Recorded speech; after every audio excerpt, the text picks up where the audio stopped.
Major risk factors 90% contribution, 10% contribution ಇಷ್ಟೊತ್ತಂಗೆ ಹೇಳಿದೆ. ಈ 90% ಕಾಂಟ್ರಿಬ್ಯೂಷನ್ ಏನು? First is the fear. Logic ಹೇಳ್ತಾ ಹೋಗ್ತೀನಿ ನಾನು. Fear. So what is this fear? It's in one of the emotion. ಒಂದು ಎಮೋಷನ್, ನಮ್ಗೆ ಬೇಕಾಗಿರ್ತಕ್ಕಂಥ ಎಮೋಷನ್. ಎಕ್ಸಾಂಪಲ್ ಕೊಟ್ಟೆ, ಗ್ಲಾಸ್ ಆಫ್ ವಾಟರ್ ನಾವು ಕುಡಿದ್ಬಿಟ್ಟು ಮತ್ತೆ ಇಟ್ಬಿಡ್ತೀವಿ, ಯಾರು ಇಟ್ಕೊಂಡು ಹೊರಡಲ್ಲ.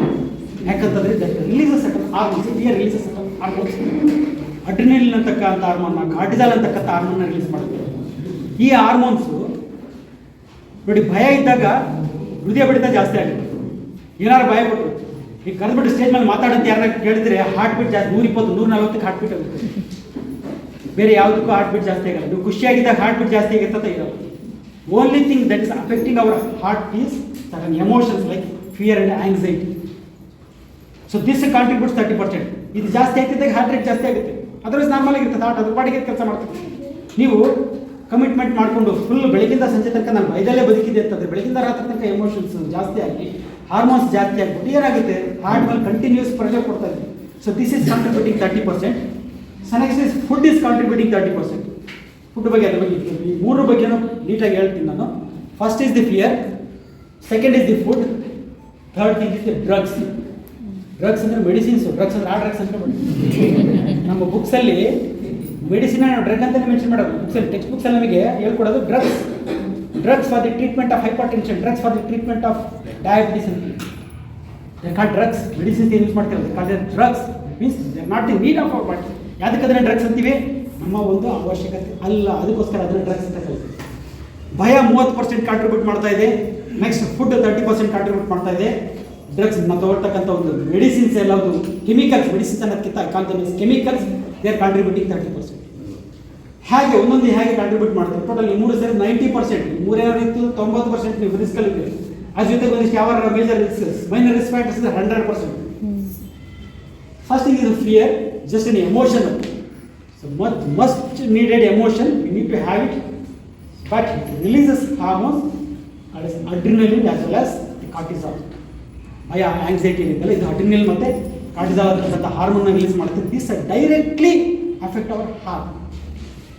ನೋಡಿ, ಬೇರೆ ಮೈನರ್ ರಿಸ್ಕ್ ಫ್ಯಾಕ್ಟರ್ಸ್ ಹೇಳಿದಾಗ ಯಾವುದೂ ಕೂಡ ಡೈರೆಕ್ಟ್ ಹಾರ್ಟ್ ನೋಟ್ ಟಚ್ ಮಾಡ್ತಾ ಇರಲಿಲ್ಲ, ಬೇರೆ ಸೆಲ್ಸಿಗೆ ತೊಂದರೆ ಮಾಡ್ತಾ ಇತ್ತು. ಇದು ನಿಮ್ಮ ಫಿಯರು ಎಲ್ಲನೂ ಬಿಟ್ಟು ಹಾರ್ಟಿಗೆ ಹೊಡಿತಾ ಇದೆ ಥ್ರೂ ಹಾರ್ಮೋನ್ಸ್.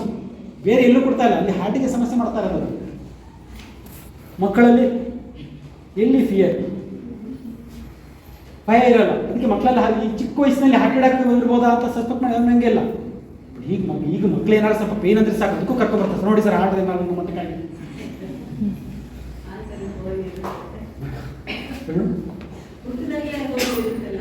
ಹುಟ್ಟಿದಾಗ ಇರ್ತಕ್ಕಂಥದ್ದು.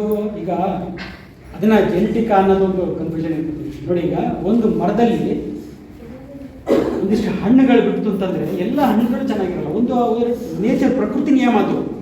ಎಲ್ಲರೂ ಪರ್ಫೆಕ್ಟ್ ಆಗಿರಬೇಕು ಅನ್ನೋದಲ್ಲ. ಒಂದಿಷ್ಟು ಜನಕ್ಕೆ ತೊಂದರೆ ಇರಬೇಕು, ಹುಟ್ಟಿದಾಗಲೇ ಕಾಣಿಸ್ಕೋಬೇಕು, ಸಾಯ್ಬೇಕು ಅಂತಕ್ಕಂಥದ್ದು ಪ್ರಕೃತಿ ನಿಯಮ ಅದು. ಏನೂ ಆಗದಲೇ ಇದ್ದರೆ ಬರೀ ಮನುಷ್ಯರೇ ಇರ್ತಾರೆ. ಸಡನ್ ಅಬ್ನಾರ್ಮಲಿಟೀಸ್ ಏನಿದಾವಲ್ಲ, ಜೆನೆಟಿಕ್ ಅಲ್ಲ, ಅದು ಇನ್ಬಾರ್ನ್ ಅಂತ ಹೇಳ್ಬೇಕು. ತಾಯಿಗೆ ಹೋಲಿರಲ್ಲ, ಮಗುಗೆ ಹೋಲಿದ್ರು, ಇನ್ಬಾರ್ನ್ ಅಂತ ಹೇಳ್ಬೇಕು. ಅಕಸ್ಮಾತ್ ಜೆನೆಟಿಕ್ ಅಂತ ನಾವು ಯಾವುದೇ ಒಂದು ಕಾಯಿಲೆನೇ ಇತ್ತು, ತಂದೆ ತಾಯಿಯಿಂದ ಬಂತು ಅಂತ ಕಾಯಿಲೆ ಅಂತ ಹೇಳೋದಾದರೆ, ತಂದೆ ತಾಯಿ ಇದ್ದಿದ್ದು ಇಮಿಡಿಯೇಟ್ ಆಗಿ ಮಗು ಹುಟ್ಟಿದಾಗ ನೀವು ಹೇಳಿದ್ರೆ ಈ ಇಮಿಡಿಯೇಟ್ ಆಗಿ ಮಗುನಲ್ಲಿ ಕಾಣಿಸ್ಕೊಂಡ್ರೆ ಅದನ್ನು ನಾವು ಬೇಕಿದ್ರೆ ಜೆನೆಟಿಕ್ ಅಂತ ಹೇಳ್ಬೋದು. Again it's not abnormal, variation ಅದು. ಅದನ್ನ ತೊಂದರೆ ಅನ್ನೋದಕ್ಕಿಂತ ವೇರಿಯೇಷನ್, ನಾರ್ಮಲ್ಗಿಂತ ಸ್ವಲ್ಪ ವೇರಿಯಂಟ್ ಆಗಿರ್ತದೆ ಅದು. ಸೊ ನೆಕ್ಸ್ಟ್ ಬೆಳೀತಾ ಯಂಗ್ ಏಜ್ ಗ್ರೂಪು ಶುರುವಾಗುತ್ತೆ. ಈ ಏಜ್ ಆಗ್ತಿದ್ದಾಗೆ, ಅದರಲ್ಲೂ ಮದುವೆ ಆದಮೇಲೆ ಫಿಯರ್. ಮದುವೆಗಿಂತ ಮುಂಚೆ ಫಿಯರ್ ಇರಲಿಲ್ಲ, ಮದುವೆ ಆಗ್ತಾ ಇದ್ದಾಗೆ ಫಿಯರ್.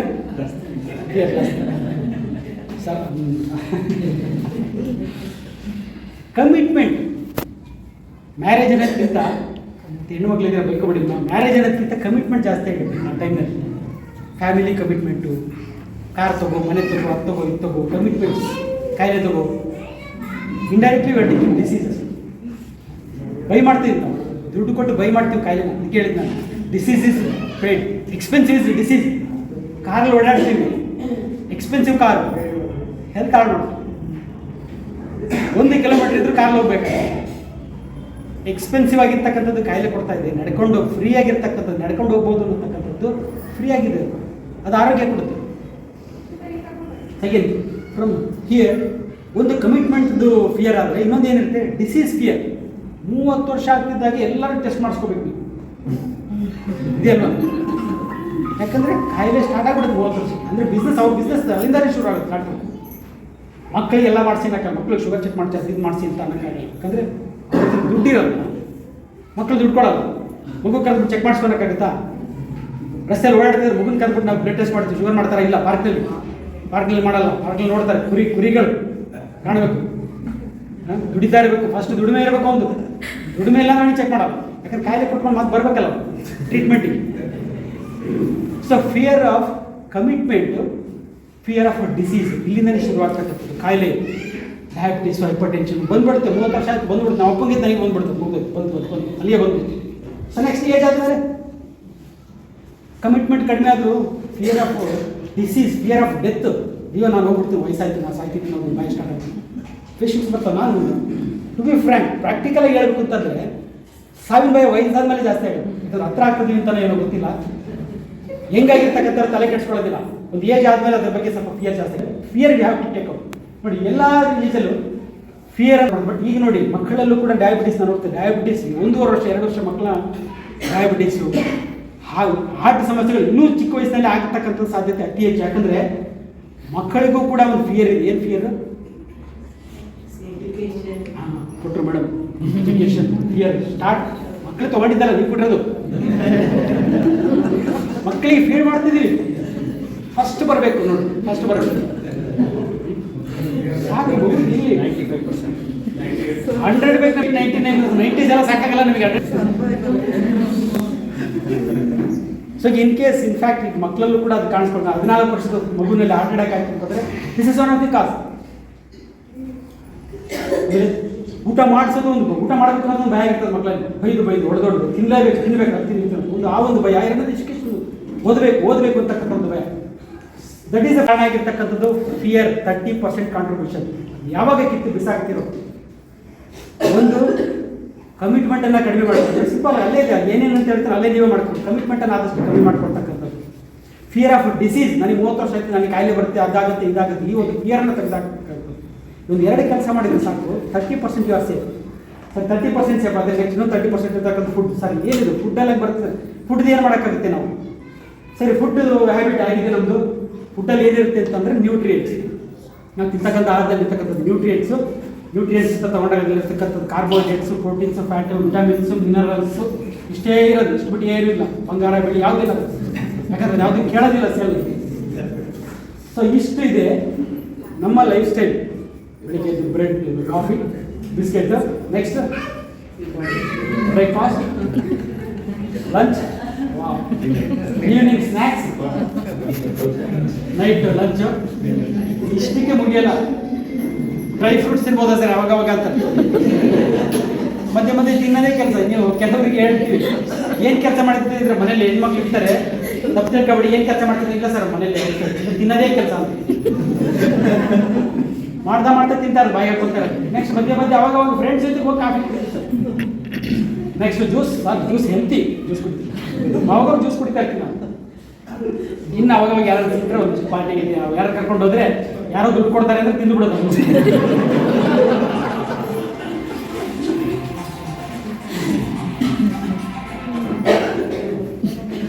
ಊಟ ಮಾಡಿದ್ರಾ ಅಂತ ಕೇಳಿದ್ರೆ ಇಲ್ಲ ಸರ್ ಬರೀ ಕಾಫಿ ಕುಡಿದೀನಿ.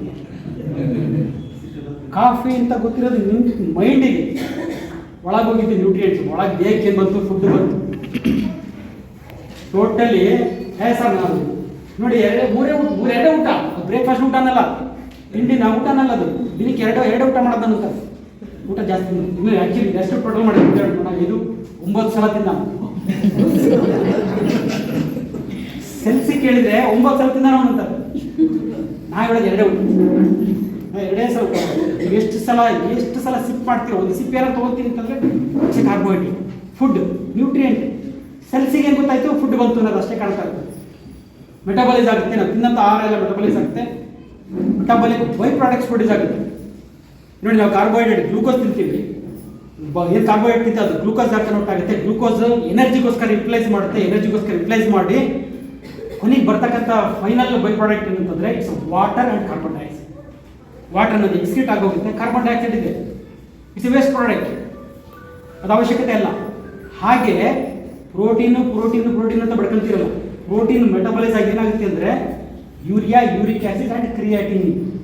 ಪ್ರೋಟೀನ್ ಮೆಟಬಲೈಸಮ್ ಆಗೋದು, ಸ್ಟೋರ್ ಆಗಲ್ಲ, ಯಾವುದು ಸ್ಟೋರ್ ಆಗಲ್ಲ. ನೀವು ಪ್ರೋಟೀನ್ ತಿಂದರೆ ಪ್ರೋಟೀನ್ ಹೋಗಲ್ಲ, ಸ್ಟೋರ್ ಆಗಿರಲ್ಲ. ಅದು ಮೆಟಬಾಲಿಸಮ್ ಮಾಡಿಬಿಟ್ಟು gets converted into urea, uric acid and creatinine that gets excreted. ಯಾಕೆ ಎಕ್ಸ್ಕ್ರೀಟ್ ಇದೆಲ್ಲ ಯಾಕೆ ಎಕ್ಸ್ಕ್ರೀಟ್ ಆಗಬೇಕು? Carbon dioxide, urea, uric acid ಮತ್ತು ಕೀಟೋನ್ಸ್, ಫ್ಯಾಟ್ ಏನಿರ್ತೀವಿ ಫ್ಯಾಟ್ ತಿಂದಿರ್ತೀವಲ್ಲ ಅದು ketone bodies.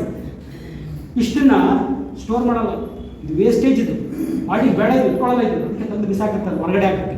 It's excretory product. Excretory product ತೆಗೆದು ಹೊರಗಡೆ ಆಗ್ತದೆ. ನೀವು ಅತಿಯಾಗಿ ತಿಂತಾ ಇದ್ದರೆ ಇದು ಜಾಸ್ತಿ ಆಗ್ತದೆ. So what we call them as toxins. Detox ಮಾಡಬೇಕು ಅಂತಾರೆ. ಟಾಕ್ಸಿನ್ಸ್ ಅಂದರೆ ಏನು ಅಂತಲೇ ಹೇಳ್ಕೊಟ್ಟಿಲ್ಲ. Toxins are nothing but this metabolic by product. ನಿಮ್ಮ ದೇಹದಲ್ಲಿ ಉತ್ಪತ್ತಿ ಆಗ್ತಾಯಿದೆ, ವಿಷ ನಮ್ಮ ದೇಹದಲ್ಲಿ ಉತ್ಪತ್ತಿ ಆಗ್ತದೆ. ಯಾವ ರೀತಿ? ನಮ್ಮ ತಿಂತಾ ಇರ್ತಕ್ಕಂಥ ಆಹಾರದಿಂದ ವಿಷ ಉತ್ಪತ್ತಿ ಆಗಿ ಇಂಟರ್ನಲ್ ಟಾಕ್ಸಿನ್ಸ್ ಅನ್ಬೇಕು. ಅವರೆಲ್ಲ ದೇಹದಲ್ಲಿ ಆಗ್ತಾ ಇರ್ತಕ್ಕಂಥ ಇಂಟರ್ನಲ್ ಟಾಕ್ಸಿನ್ಸ್ ನಮ್ಮ ದೇಹನ ಡ್ಯಾಮೇಜ್ ಮಾಡುತ್ತೆ. ಸೊ ಫುಡ್ ವಿಷಯದಲ್ಲಿ ಹೇಳ್ಬೇಕಂತಂದ್ರೆ ಎಕ್ಸಸ್ ಆಫ್ ನ್ಯೂಟ್ರಿಯೆಂಟ್ಸ್ ದೇಹಕ್ಕೆ ಏನು ಬೇಕಲ್ಲ, ಎಕ್ಸಸ್ ಆಫ್ ನ್ಯೂಟ್ರಿಯೆಂಟ್ಸ್ ಅಂದರೆ ಒಂದು ಸಲ ನಾವು ಹೊಟ್ಟೆ ತುಂಬ ತಿಂತೀನಿ ಅಂತಂದರೆ ಅದು ಎಕ್ಸಸ್ ಆಗಲ್ಲ. 25 ಸಲ ತಿಂತೀವಿ ಅದೇ ಎಕ್ಸಸ್ ಆಗುತ್ತೆ.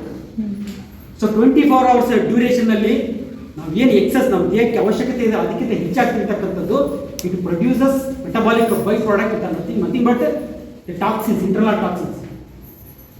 So it produces the internal toxins. But ಈಗ ಹಾರ್ಟ್ನಲ್ಲಿ ಬ್ಲಡ್ ವೆಸಲ್ಸ್ ಸಿಗುತ್ತೆ.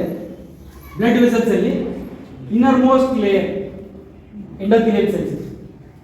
ಈ ವೈಟ್ ಕಲರ್ ಏನು ಕಾಣ್ತದೆ that is endothelial cells. Heart attack ಅನ್ನೋದು ಹೆಂಗಾಗುತ್ತೆ ಅನ್ನೋದು ಹೇಳ್ತೀನಿ. ಎಂಡೋಥೆಲಿಯಲ್ ಸೆಲ್ಸು ಇಲ್ಲಿ ಪೇಟೆಂಟ್ ಇದ್ದಾಗ ನಾರ್ಮಲ್ ಆಗಿ ಹೀಗಿರುತ್ತೆ. ಹಾರ್ಟ್ ಬ್ಲಾಕ್ ಆಯಿತು ಅಂತಂದಾಗ ಈ ರೀತಿ ವೆಸಲಿಗೆ ಆಗುತ್ತೆ, ನ್ಯಾರೋ ಆಗಿರುತ್ತೆ. ನ್ಯಾರೋ ಆಗಿತ್ತು ಅಂತಂದ್ರೆ ಏನಾಗಿದೆ, ಒಂದಿಷ್ಟು ಪ್ಲೇಕ್ಸ್, ಒಂದಿಷ್ಟು ಫ್ಯಾಟ್ ನೀವೇನು ಹೇಳ್ತೀರ ಅದು ತಿನ್ನಂಥ ಫ್ಯಾಟ್ ಅಲ್ಲ, ಒಳಗೆ ಉತ್ಪತ್ತಿ ಆಗಿರ್ತಕ್ಕಂಥ ಒಂದಿಷ್ಟು ಫ್ಯಾಟ್ ಏನಾಗುತ್ತೆ ಈ ಭಾಗದಲ್ಲಿ ಇದ್ದರೆ ಈ ಒಂದು ಇನ್ನರ್ ಮೋಸ್ಟ್ ಲೇಯರ್ ಇದೆಯಲ್ಲ, ಇನ್ನರ್ ಮೋಸ್ಟ್ ಲೇಯರ್ ಒಳಗಡೆ ಕೂತ್ಕೊಳ್ಳೋಕೆ ಸ್ಟಾರ್ಟ್ ಆಗುತ್ತೆ, ಡಿಪಾಸಿಟ್ ಆಗಿ ಸ್ಟಾರ್ಟ್ ಆಗುತ್ತೆ. ಯಾವಾಗ ಇದು ಡಿಪಾಸಿಟ್ ಆಗುತ್ತೋ ಅದು ನ್ಯಾರ ಆಗುತ್ತೆ. ಒಳಗಡೆ ಏನೋ ಬಂದು ಕೂತ್ಕೊಂಡಾಗ ಪ್ರೆಷರ್ ಆಯಿತು, ಒಳಗೆ ನ್ಯಾರ ಆಯಿತು ಹೋಗುತ್ತೆ. ಸೊ ಒಂದು ಇದು. ಎರಡನೇದಾಗಿ ಹೊರಭಾಗದಲ್ಲಿ ಕೂಡ ಕಲೆಕ್ಟ್ ಆಗಲಿಕ್ಕೆ ಸ್ಟಾರ್ಟ್ ಆಗುತ್ತೆ. ಕ್ಲಾಟ್ ಫಾರ್ಮೇಷನ್ ಅಂತ ಹೇಳ್ತೀವಿ.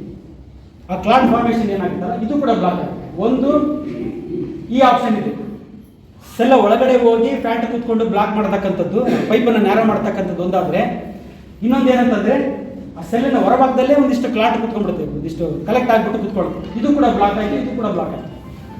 This is heart block. Heart attack ಆಗಲಿಕ್ಕೆ ಕಾರಣ ಇದೆ. ಎರಡು ಜೊತೆಗೆ ಸೇರಿದ್ರು ಅಂತ ಮುಗ್ದೋಯ್ತು, ಹೃದಯಾಘಾತ. ಸರಿ, ಫುಡ್ಡಿಗೂ ಇದಕ್ಕೂ ಏನು ಸಂಬಂಧ ಇಲ್ಲಿ?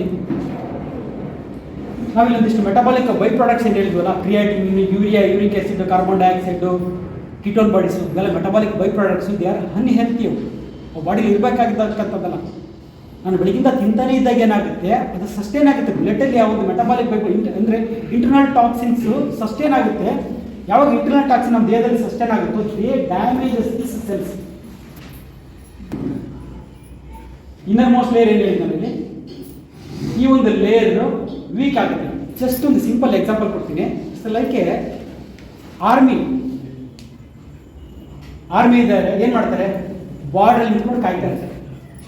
ಬಾರ್ಡಲ್ಲಿ ನಿಂತ್ಕೊಂಡು ಇದೇ ಕೆಲಸ ಮಾಡ್ತಿದ್ದು ಏನು ಇನ್ನರ್ ಮೋಸ್ಟ್ ಲೇಯರ್ ಸೆಲ್ಸ್ ಇರ್ತಿದೀವಲ್ಲ, ಎಂಡೋಥೆಲಿಯಲ್ ಸೆಲ್ಸು ಕಾಯ್ತಾ ಇರ್ತಾರೆ. ಯಾರನ್ನ ಎದುರುಗಡೆ ಬಂದು ಹೊಡೆದಾಗುತ್ತೆ, ಒಳಗಡೆ ಬಂದು ಬರ್ಲಿಕ್ಕೆ ಬಿಡ್ತಾರಾ?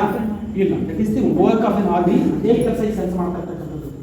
ಬ್ಲಡ್ ವೆಸಲ್ಸ್ ಮುಂಭಾಗದಲ್ಲಿ ಕೂಡ ಯಾರು ನಿಲ್ಲಕ್ಕೆ ಬಿಡಲ್ಲ, ಈ ಒಂದು ಕ್ಲಾಟ್ ಉತ್ಪತ್ತಿ ಆಗಲಿಕ್ಕೆ ಬಿಡಲ್ಲ ಈ ಸೆಲ್ಸು. ಹಾಗೆ ಒಳಗೂ ಕೂಡ ಬಂದು ಸೇರ್ಕೊಳ್ಳಿಕ್ಕೆ ಬಿಡಲ್ಲ. ಹಾಗಾಗಿ ನಂತರ ವಾಚ್ಮ್ಯಾನ್ ಅಂತ ಅಂದ್ಕೊಳ್ಳಿ, ನಿಮ್ಮ ಮನೆಗೆ ವಾಚ್ಮ್ಯಾನ್ ಸ್ಟ್ರಾಂಗ್ ಆಗಿದ್ದ, ಹೆಲ್ತಿ ಆಗಿದ್ದ ಅಂತಂದರೆ ಮನೆ ಮುಂದೆ ಯಾರು ಬಂದು ನಿಂತರು ಯಾಕೆ ಅಂತ ಯಾವಾಗ ಅಂತಾರೆ. ಇಲ್ಲ, ಒಳಗೆ ಬರಕ್ಕೆ ಬಿಡ್ತಾರಾ? ಇಲ್ಲ. ಅದೇ ವಾಚ್ಮ್ಯಾನ್ ವೀಕ್ ಇದ್ದ ಅಂತಂದರೆ ಎದುರುಗಡೆ ಜನ ನಿಂತ್ಕೊತಾರೆ, ಮನೆ ಒಳಗೂ ಬರ್ತಾರೆ, ಕಾಡು ಬರ್ತಾರೆ ಒಳಗೆ. So that is causing heart attack is not the cholesterol, it is reel health, that is the cellular health, that is endothelial cells ಏನಿಲ್ಲ ಈ ಒಂದು ಸೆಲ್ನ ಹೆಲ್ತ್ ಇದು ಅಫೆಕ್ಟ್ ಆಗ್ತಕ್ಕಂಥದ್ದು. ಇಂಟರ್ನಲ್ ಟಾಕ್ಸಿನ್ಸ್ ನಾನು ಹೇಳಿದೆ, ಇದುವರೆಗೆ ಹೇಳಿದ್ದಲ್ಲ, ಕ್ರಿಯೇಟಿವ್ ನಾವು ಇನ್ನೊಂದು ಆಹಾರದಿಂದ ಉತ್ಪತ್ತಿ ಆಗ್ತಕ್ಕಂಥ ಒಂದು ಟಾಕ್ಸಿನ್ಸ್ ಏನಿದೆ that damages the inner most layer. ಯಾವಾಗ ಇದು ಡ್ಯಾಮೇಜ್ ಆಗುತ್ತೆ, ಇದು ಯಾವಾಗ ವೀಕ್ ಆಗುತ್ತೋ ಕಲೆಕ್ಷನ್ ಸ್ಟಾರ್ಟ್ ಆಗುತ್ತೆ, ಒಳಗೆ ಎರಡೂ ಕಡೆ ಕಲೆಕ್ಷನ್ ಆಗಿ ಬ್ಲಡ್ ವೆಸಲ್ಸ್ ಆಗುತ್ತೆ, ಹಾರ್ಟ್ ಬ್ಲಾಕ್ ಆಗುತ್ತೆ. So this is one of the reason. ಆಹಾರ ವಿಷಯದಲ್ಲಿ ಹೇಳಬೇಕು ಅಂತಂದರೆ ಅದರ ಜೊತೆ ಇನ್ನೊಂದು ಎಕ್ಸ್ಪ್ಲನೇಷನ್ ಇದೆ. Food is affecting our health, affecting hour heart ಅನ್ನೋದಕ್ಕೆ ಫ್ರೀಕ್ವೆಂಟ್ ಈಟಿಂಗ್. ನೋಡಿ ಒಂದು ಎಕ್ಸಾಂಪಲ್ ಕೊಡ್ತೀನಿ. ಆಫೀಸಲ್ಲಿ ಕೆಲಸ ಮಾಡ್ತಾ ಇದ್ದೀರಾ, ಬಾಸ್ ಬಂದರು, ಕೆಲಸ ಹೇಳಿದರು, ಓಕೆ ಮಾಡ್ತೀನಿ ಸರ್ ಅಂತಂದ್ರಿ, ಹೋದ್ರು, ಮತ್ತೆ ಸ್ವಲ್ಪ ಹೊತ್ತು ಮತ್ತೆ ಬಂದರು, ಕೆಲಸ ಮಾಡು ಅಂತಂದರು, ಸರಿ ಮತ್ತೆ ಬಂದು ಹೇಳಿದರು, ಏನಾಗುತ್ತೆ, ನಾನು ಮಾಡ್ತಾಯಿದ್ದೀನಿ ಕೆಲಸ, ಅದೇ ಕೆಲಸ ನಾನು ಮಾಡ್ತಾಯಿದ್ದೀನಿ, ಬಂದು ಇರಿಟೇಟ್ ಮಾಡ್ತಾಯಿದ್ದೀನಿ, so I get irritation start ಆಗಿಬಿಡುತ್ತೆ. ನಾನು ಮಾಡಬೇಕಾಗಿರೋ ಕೆಲಸ ನೋಡಿ, ಹಾರ್ಟ್ ತನ್ನ ಕೆಲಸ ಮಾಡ್ತಾ ಇರುತ್ತೆ, ಬಂದು ಇನ್ಸುಲಿನ್ ಬಂದು ಹೇಳುತ್ತೆ, ಈ ಗ್ಲೂಕೋಸ್ ಬಂದಿದೆ ಗ್ಲೂಕೋಸ್ ಬಂದು ತಿನ್ನೋಕೆ. ನೋಡಿ ಒಂದು ಸೆಲ್ ಒಂದಾದರೆ, ನಾನು ಎಕ್ಸಾಂಪಲ್ ಕೊಟ್ಟೆ ನಿಮಗೆ, ವರ್ಕ್ ಮಾಡ್ತಕ್ಕಂಥವ್ರು ಇನ್ನೊಂದು ನಿಮ್ಮ ಬಾಸ್ ಅಂತ ಹೇಳಿದ್ನಲ್ಲ, ಸೆಲ್ ಆ್ಯಂಡ್ ಇನ್ಸುಲಿನ್.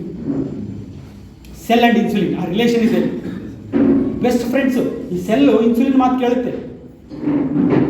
ನಿಮ್ಮ ಒಂದು ಸೆಲ್ ನಾವು ತಿನ್ನಂಥ ಆಹಾರದಲ್ಲಿರ್ತಕ್ಕಂಥ ಗ್ಲೂಕೋಸ್ನ ಯುಟಿಲೈಸ್ ಮಾಡಬೇಕು ಅಂತಂದರೆ ವಿ ನೀಡ್ ಇನ್ಸುಲಿನ್. ಬಾಸ್ ಅವಶ್ಯಕ, ವರ್ಕ್ ಮಾಡಬೇಕು ಅಂದರೆ ಆಫೀಸ್ ಬೇಕು, ಬಾಸ್ ಬೇಕು, ಹಾಗೆ ಇನ್ಸುಲಿನ್ ಅವಶ್ಯಕತೆ ಇದೆ. ಆ ಇನ್ಸುಲಿನ್ ಬಂದು ಹೇಳುತ್ತೆ ಸೆಲ್ಗೆ, ಯೂಸ್ ಗ್ಲೂಕೋಸ್ ಅಂತ ಹೇಳ್ಬಿಟ್ಟು.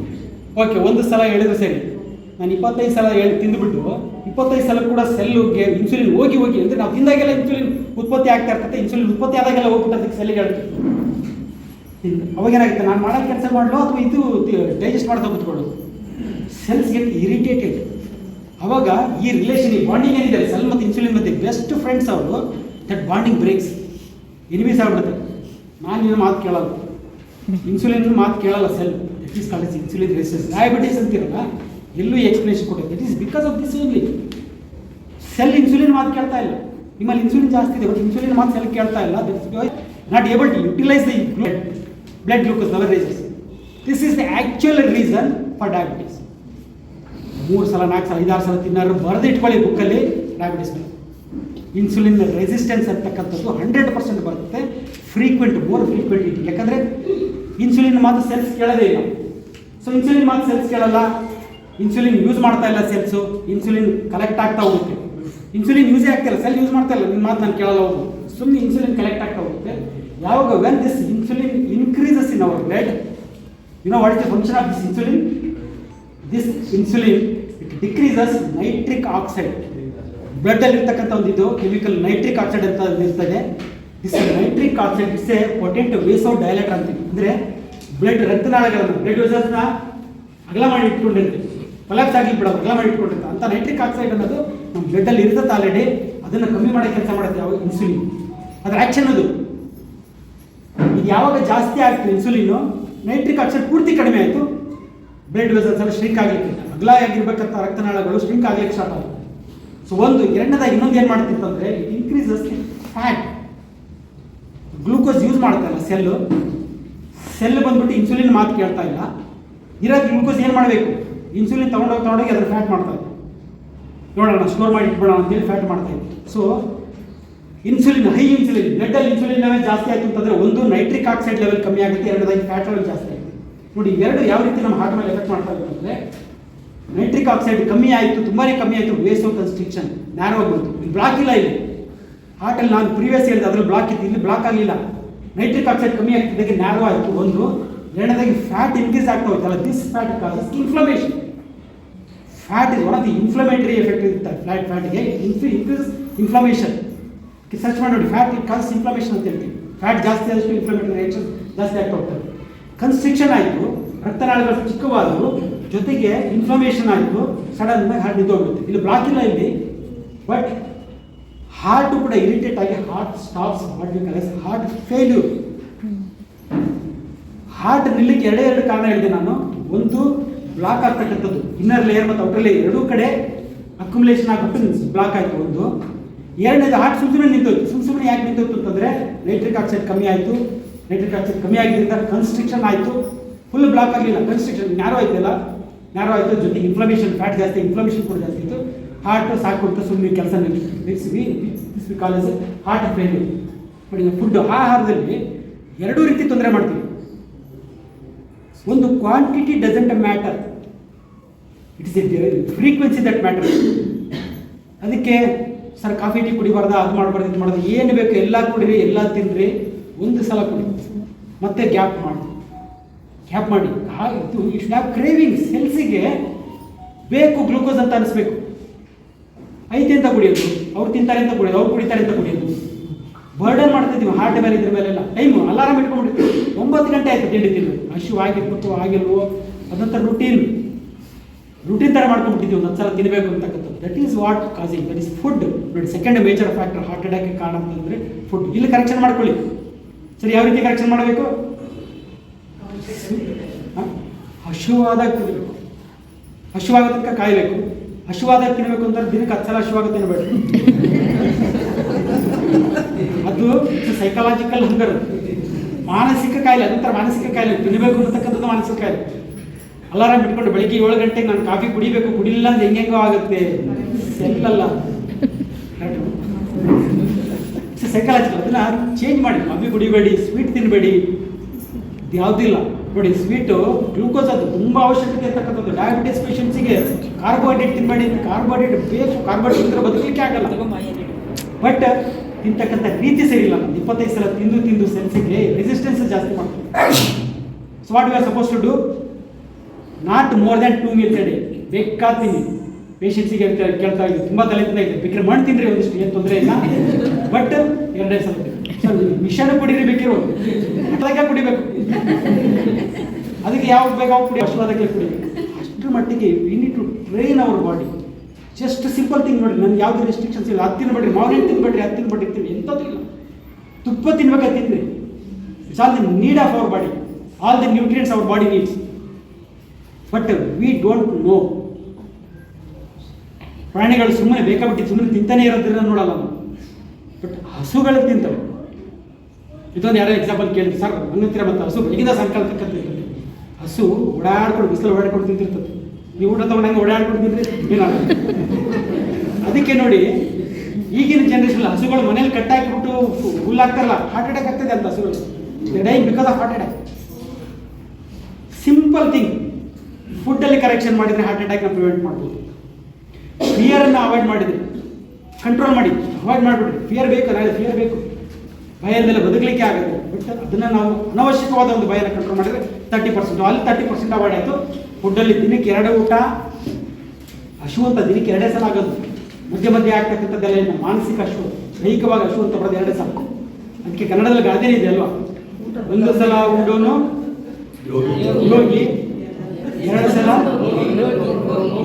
ಹೋಗಿ, 3 ಸಲ ಯೋಗಿ, 4 ಸಲ ಹೊತ್ಕೊಂಡು ಹೋಗಿ. ಯಾವುದೇ ನಮ್ಮ ಒಂದು ಭಾರತೀಯ ಸಂಸ್ಕೃತಿನಲ್ಲಿ ಏನೇನು ಗಾದೆ ಮಾತುಗಳಲ್ಲಿ ಏನೇನು ಆಚರಣೆಗಳಿದಾವೆ, ಯಾವೆಲ್ಲ ಸೈಂಟಿಫಿಕ್. ಡಾಕ್ಟರ್ಸಿಗೆ ಗೊತ್ತಿಲ್ಲ, ಇವತ್ತೇನು ರಿಸರ್ಚು ಅದು ಇದು ಏನು ಮಾಡ್ತೀವಲ್ಲ, ಅದರಲ್ಲೂ ಕೂಡ ಇವೆಲ್ಲ ಇಲ್ಲ. ಬಟ್ ಅದು ಎಷ್ಟು ಸೈಂಟಿಫಿಕ್ ಎಕ್ಸ್ಪ್ಲನೇಷನ್ ಇದೆ. ದಿನಕ್ಕೆ ಒಂದು ಸಲ ಊಟ ಮಾಡಿದರೆ ಕಾಯಿಲೆನೇ ತೆಗೆದಾಗ್ತದೆ, ಕ್ಯಾನ್ಸರ್ ಸೆಲ್ಸ್ ಆಗುತ್ತೆ. ಅಂದರೆ ಇಂಟರ್ಮಿಟೆಂಟ್ ಫಾಸ್ಟಿಂಗ್ ವರ್ಕ್ ಆಗುತ್ತೆ. ಎಂಥ ಇಂಟರ್ಮಿಟೆಂಟ್ ಫಾಸ್ಟಿಂಗ್ ಅಂತ ಹೇಳಿದ್ರೆ, ಫಾಸ್ಟಿಂಗ್ ಅಂತ ಅನ್ನೋದಕ್ಕಂಥದ್ದೇ ಸ್ವಲ್ಪ ಫಾಸ್ಟಿಂಗ್ ಅಂತ ನಮ್ಮ ಆ್ಯಕ್ಚುಯಲ್ ಕಾನ್ಸೆಪ್ಟ್ ಏನಂದರೆ, ಫಾಸ್ಟಿಂಗ್ ಅಂತ ಯಾವಾಗ ಹೇಳಬೇಕು? ಒಂದು ಸರ್ಕ್ಯಾಡಿಯನ್ ರಿದಮ್ ಅಂತೀವಿ. 24 hours ಸೈಕಲ್ ಇರುತ್ತೆ ನಮಗೆ ಸೆಲ್ಸಿಗೆ. ಮೋರ್ ದ್ಯಾನ್ 24 hours ಏನು ಕೊಡದೇ ಇದ್ದಾಗ ಫಾಸ್ಟಿಂಗ್. ನೀವೇನು ಹೇಳ್ತಿರಲ್ಲ, ಗ್ಯಾಪ್ ಜಾಸ್ತಿ ಮಾಡಿ, it's intermittent eating, delayed eating ಅಂತ ಹೇಳ್ಬೇಕು. ತಿನ್ನೋದನ್ನೇ ಸ್ವಲ್ಪ ಡಿಲೇ ಮಾಡ್ತಿರ್ತೀವಿ ನೀವು ಅಷ್ಟೇ ನಾವು. But it definitely helps. ನೋಡಿ, ನೀವು ಇಂಟರ್ಮಿಟೆಂಟ್ ಫಾಸ್ಟಿಂಗ್ ಅಂತಾನೆ ಕರಿತೀರ ಅದನ್ನ. ಅಟ್ಲೀಸ್ಟ್ ಮಧ್ಯೆ ತಿನ್ನೋದು ಬಿಡ್ತೀರಾ. Again that is helping. Intermittent fasting ಮಾಡೋ ಸಾಮಾನ್ಯ 2 mealsಗಿಂತ ಜಾಸ್ತಿ ಹೋಗಲ್ಲ. 4-5 ಸಲ ತಿಂತಾರೆ ಇಂಟರ್ಮಿಟೆಂಟ್ ಫಾಸ್ಟಿಂಗ್ ಮಾಡ್ತೀವಿ. 2 meals. ಇಂಟರ್ಮಿಟೆಂಟ್ ಫಾಸ್ಟಿಂಗ್ ಯಾವಾಗ ಮಾಡ್ತಾರೆ ಹೇಳಿ? 10 to 6. ಸೊ 9 to 5 ಬೆಳಗ್ಗೆ 9 ಸ್ಟಾರ್ಟ್ ಮಾಡಿದ್ರೆ 5ಗೆ ಎಂಡ್ ಆಗುತ್ತೆ. So like eating period is like 8 hours, fasting is 16. So it is 2 meals. ಅದಂತ ಹೇಳಿ ಈಟಿಂಗ್ ಪೀರಿಯಡ್ 9 ರಿಂದ 5 ಗಂಟೆ ತನಕ ತಿಂಗ ಕೂತ್ಕೋಬೇಡಿ. ಫಾಸ್ಟಿಂಗ್ ಆಗಲ್ಲ. ಅಂದರೆ ಒಂದ್ಸಲ 9 ಗಂಟೆಗೆ ತಿಂದರೆ ಸಂಜೆ 5 ಗಂಟೆಗೆ ತಿನ್ನಬೇಕು ಅಂತಕ್ಕಂಥದ್ದು concept. It maintains your health. ದಿನಕ್ಕೆ 2 ಟೈಮ್ ಊಟ ಮಾಡ್ತಾ ಇದ್ದರೆ ನಮ್ಮ ಆರೋಗ್ಯನ ಕಾಪಾಡ್ಬೋದು. ಕಾಯಿಲೆ ಕಿತ್ತಾಕ್ಲಿಕ್ಕೆ ದಿನಕ್ಕೆ 1 ಟೈಮ್ ಊಟ ಮಾಡಿ. ಆಲ್ರೆಡಿ ಕಾಯಿಲೆ ಇದೆ ಅಂದ್ಕೊಳ್ಳಿ ನಿಮ್ಮಲ್ಲಿ, ಕಿತ್ತಾಕ್ಬೇಕಾ ಕಾಯಿಲೆ 1 ಊಟ ಮಾಡಬೇಕು. 1 ಊಟಕ್ಕೆ ನಾವು ಮಾಡಿದರೆ ಇರೋ ಕಾಯಿಲೆ ಹೋಗುತ್ತೆ. ಮೇಂಟೆನೆನ್ಸಿಗೆ 2 ಊಟ ಮಾಡಬೇಕು. ಕಾಯಿಲೆನ ಸಾಕಬೇಕಾ 3 ಸಲ ತಿನ್ನಿ.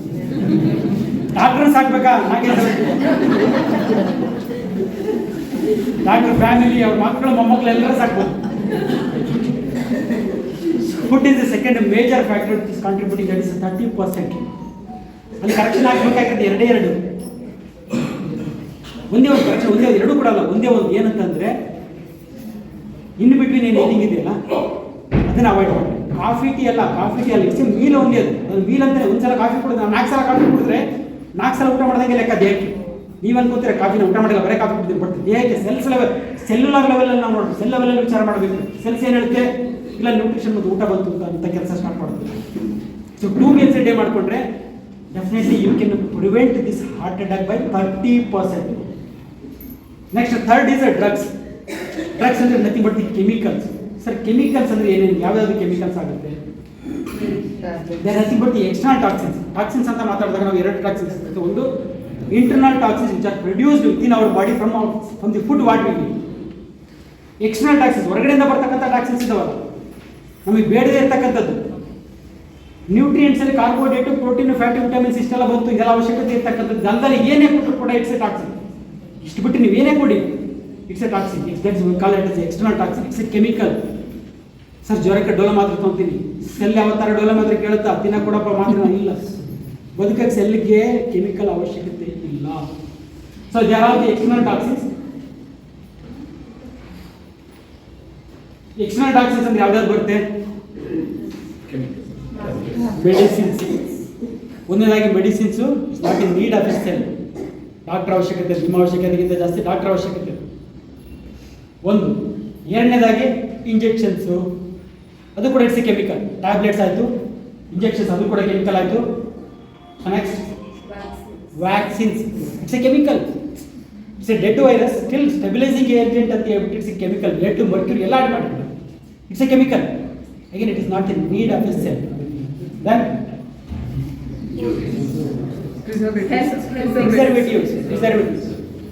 preservatives. There are the chemicals. Safe preservative ಅಂತಕ್ಕಂಥದ್ದು ಯಾವುದು? ಗೌರ್ಮೆಂಟ್ ಇಂದನೇ ಬರುತ್ತೆ ಸೇಫ್ ಪ್ರಿಸರ್ವೇಟಿವ್ ಅಂತೇಳಿ. ಸೇಫ್ ಅಂದರೆ ಇವತ್ತು ತಿಂದ್ರೆ ಇವತ್ತು ಸಾಯಲ್ಲ ನೀವು ಅಂತ. ಸೇಫ್ ಟ್ಯಾಬ್ಲೆಟ್ ಅಂತ ಬರುತ್ತೆ. ಟ್ಯಾಬ್ಲೆಟ್ ಡಾಕ್ಟರ್ ಕೇಳಿ ತೊಗೊಂಡ್ರೆ ಸರ್ ಸೇಫ್ ಏನಾಗಲ್ಲ ಅಂತ ಅಂದರೆ ನಾಳೆ ಸಾಯಲ್ಲ ನೀವು. ಇನ್ನೊಂದು ವರ್ಷ 2 ವರ್ಷ ಬಿಟ್ಟು 10 ವರ್ಷ ಬಿಟ್ಟು ಗ್ಯಾರಂಟಿ. ನೋಡಿ ಈಗ ಮೆಡಿಸಿನ್ಸ್ ವಿಷಯದಲ್ಲಿ ಸೇಫ್ ಅಂತ ಹೇಳ್ತಾರಲ್ಲ, ಇವತ್ತು ಯಾವುದೋ ಒಂದು ಮೆಡಿಸಿನ್ ಹೊಸದ ಒಂದು ಮೆಡಿಸಿನ್ ಬಂತಂದರೆ ಸೇಫ್ ಅಂತಾನೆ ಬಿಡ್ತಾರೆ. ಸೇಫ್ ಅನ್ನೋದು, ಸೇಫ್ಟಿ ಅಂತಕ್ಕಂಥದ್ದು ಮೆಡಿಸಿನ್ ವಿಷಯದಲ್ಲಿ ಸುಳ್ಳು. ಯಾವುದೂ ಕೂಡ ಒಂದು medicine without any adverse effect, without any complications, not even single tablet, single medicine ಇಲ್ಲ. ಜಸ್ಟ್ ಪ್ಯಾರಾಸ್ಟಮಾಲ್ ಅಂತ ತೊಗೊಂಡ್ರಿ, ಬೇಸಿಕ್ ಮಾತ್ರ ಮಕ್ಕಳಿಗೆಲ್ಲ ಆಗ್ತಾ ಇರ್ತೀವಿ. Just go search in the Google how many complications it has got. ಎಷ್ಟೊಂದು ಸಮಸ್ಯೆಗಳು ಅದರಲ್ಲಿ ಕಾಂಪ್ಲಿಕೇಶನ್ಸ್. ಸೇಫ್ ಅಂತಕ್ಕಂಥದ್ದು ಅಂದರೆ ವಿಷ ಮೆಡಿಸಿನ್ ಅಂತಕ್ಕಂಥದ್ದು ವಿಷ ಅಂತಾನೆ ಕರಿಬೇಕು. ಸೇಫ್ ಆಗಿರೋ ವಿಷಯ ಯಾವುದು ಅಂದರೆ ವಿಷ ಸೇಫ್ ಆಗಿರಲಿಕ್ಕೆ ಇಲ್ಲ. ಇವತ್ತು ಯಾವುದೋ ಒಂದು BP ಮಾತ್ರೆ ಬಂದಿರುತ್ತೆ, ಸೇಫ್ ಅಂತ ಬಿಡ್ತಾರೆ. 10 ವರ್ಷ ಆಗುತ್ತೆ, ಇನ್ನೊಂದು ಮಾತ್ರೆ ಬರುತ್ತೆ, ಅವಾಗ ಇದು ಸೇಫ್ ಅಲ್ಲ, ಅದು ಸೇಫ್. ಹೊಸದು ಬಂದಿರುತ್ತೆ, ಅದು ಸೇಫು. ಇದು ಹಾರ್ಟ್ ಮೇಲೆ ಏನೂ ಎಫೆಕ್ಟ್ ಇಲ್ಲ, ಇದು ಹಂಗೆ ಮಾಡಲ್ಲ, ಹಿಂಗೆ ಮಾಡಲ್ಲ ಅಂದರೆ ಇಷ್ಟು ವರ್ಷ 10 ವರ್ಷ ಮುಂಚೆ ಈಗ ನುಂಗಿದ್ದೆಲ್ಲ ನೀವು, ಅದು ಗ್ಯಾರಂಟಿ. ಸೊ ಸೇಫ್ಟಿ ಅನ್ನೋದು ಈಗ ಕಾಂಪ್ಲಿಕೇಶನ್ಸ್, ಮೆಡಿಸಿನ್ಸ್ ಕಾಂಪ್ಲಿಕೇಶನ್ಸ್ ಹೇಳ್ತೀವಲ್ಲ, ಅಕ್ಯೂಟ್ ಕಾಂಪ್ಲಿಕೇಶನ್ಸ್ ಮತ್ತು ಕ್ರಾನಿಕ್ ಕಾಂಪ್ಲಿಕೇಶನ್ಸ್. ಅಕ್ಯೂಟ್ ಅಂದರೆ ಇಮಿಡಿಯೇಟ್ ಆಗಿ ಆಗ್ತಕ್ಕಂಥದ್ದು. ಏನೋ ತೊಗೊಂಡೆ ಟ್ಯಾಬ್ಲೆಟ್ ತೊಗೊಂಡು ಇಮಿಡಿಯೇಟ್ ಆಗಿ ಸಮಸ್ಯೆ ಆದರೆ ದಟ್ ಈಸ್ ಕಾಂಪ್ಲಿಕೇಶನ್ಸ್ ಅಂತ ಮೆನ್ಷನ್ ಮಾಡೋದು. ಬಟ್ 10 ವರ್ಷ ಬಿಟ್ಟು 20 ವರ್ಷ ಬಿಟ್ಟು ನೋಡಿ, ರ್ಯಾನಿಟಿಡಿನ್ ಟ್ಯಾಬ್ಲೆಟ್ ನಿಮ್ಗೆ ಗೊತ್ತಿರಬೇಕು. ಗ್ಯಾಸ್ಟ್ರಿಕ್ಗೆ ಅಂತ ಯೂಸ್ ಮಾಡ್ತಿದ್ದ ಮಾತ್ರ ಈಗ ಹೇಳ್ತಾರೆ ಸ್ಟಮಕ್ ಕ್ಯಾನ್ಸರ್ ಆಗುತ್ತೆ 50 ವರ್ಷ ಯೂಸ್ ಮಾಡೋದು. ಹಾಗೆ ಪ್ರತಿ ಮಾತ್ರೆಯಲ್ಲೂ ಕೂಡ ಅದೇ ಸಮಸ್ಯೆ ಆಗುತ್ತೆ. ಇವತ್ತು ಸೇಫು, ನಾಳೆ ಗ್ಯಾರಂಟಿ ಇಲ್ಲ. ಸೊ ಕೆಮಿಕಲ್ಸ್ ಅಂತ ಬಂದಾಗ they are nothing but the external toxins.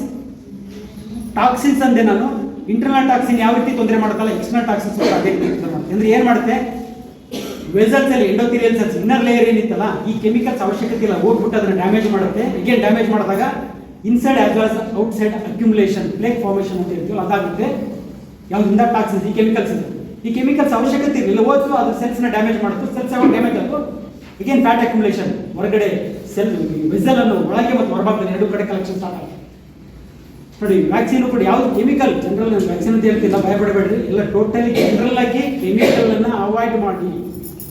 Sir ತೊಗೊಂಡ್ಬಿಟ್ಟು ಏನು ಮಾಡಬೇಕು, ಬೇಡ, ತಲೆ ಕೆಡಿಸ್ಬೇಕು. ಹಾಗಿದ್ರ ಬಗ್ಗೆ ಯಾವುದು ತಲೆ ಕೆಡಿಸ್ಕೊಬೇಡಿ. ವ್ಯಾಕ್ಸಿನೇಷನ್ ಹಾಕ್ಸ್ಕೊಂಡಿದ್ದೀವಿ, ಆಗುತ್ತಾ, ಆಗಲ್ಲ. ವ್ಯಾಕ್ಸಿನೇಷನ್ ಹಾಕ್ಸ್ಕೊಂಡಿದ್ರೆ ಆಗಲ್ಲ. ಬಟ್ ಮುಂದೆ ನಮ್ಮ ಲೈಫ್ ಸ್ಟೈಲ್ ನಾವು ಬದಲಾಯಿಸಲಿಲ್ಲ ಅಂತಂದ್ರೆ 100% ನಮಗೆಲ್ಲರಿಗೂ ಹಾರ್ಟಿನ ಸಮಸ್ಯೆ ಆಗ್ತಕ್ಕಂಥ ಸಾಧ್ಯತೆ ಇರ್ತದೆ. ನಿನ್ನೆ ತಿಂದಿದ್ರ ಬಗ್ಗೆ ಯೋಚನೆ ಮಾಡ್ಬಿಡಿ, ಇವತ್ತಿಂದ ನಾನು ಏನು ತಿನ್ಬೇಕು, ಯಾವ ರೀತಿ ಲೈಫ್ ಸ್ಟೈಲ್ನ ಮಾಡ್ಕೋಬೇಕು ಅಂತಕ್ಕಂಥದ್ದನ್ನ ನೋಡಬೇಕು.